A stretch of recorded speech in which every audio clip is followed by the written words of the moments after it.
llibre, La boira.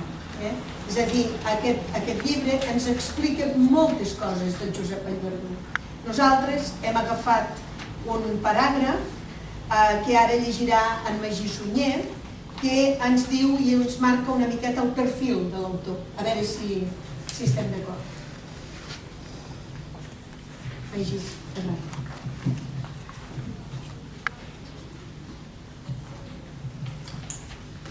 Individu a la boira. L'hora de la meva arribada fou les 2 de la tarda.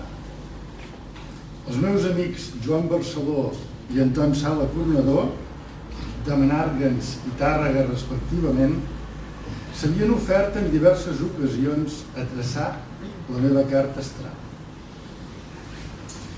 Jo no vaig ocupar-me de cartes astrals fins que em va caure a les mans un manual d'astrologia de quiosc.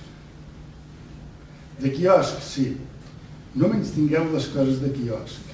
Hi ha veritables perles. Vaig llegir el text, ho confesso, per barrir-la amb els companys de claustre i fer-me massa passar per entès, particularment davant de les dones, que solen tenir una tendència més acusada que no els barons a acceptar les ineluctables lleis del destí i de la bona o mala lluna. En tot cas, ho fan veure amb molta gràcia, que en fan un plat guarnit en un mot.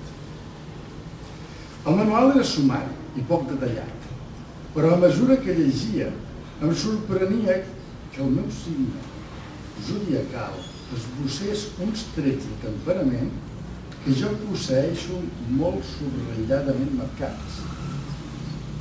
Podia ser una coincidència, però jo havia caigut en la sorpresa i era presa alhora de curiositat. Vull dir que tant els aspectes falaguers com els que evidenciaven mancances apel·laven al meu assentiment.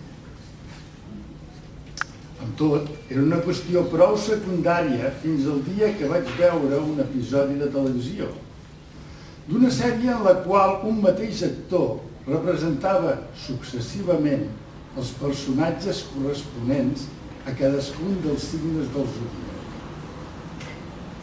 L'episodi del cranc o càncer, que és el meu signe, l'hauria pogut interpretar jo mateix sense que el director m'alliçonés psicològicament. De la carta astral, per ara, només en tinc una. La que em feu Damià Barceló, un cop mort el seu malaguanyat germà. De les anàlisis dels astres, per a mi en resulta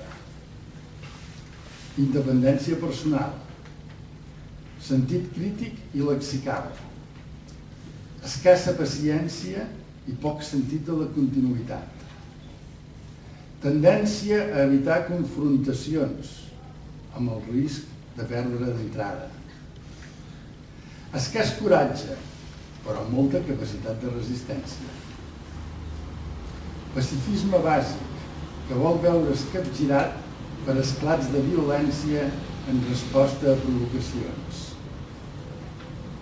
facilitat per destriar el gra de la palla, nul·la tendència a treballar en equip, exactitud en el compliment de compromisos contrets personalment, egoisme, reserva, malfiança.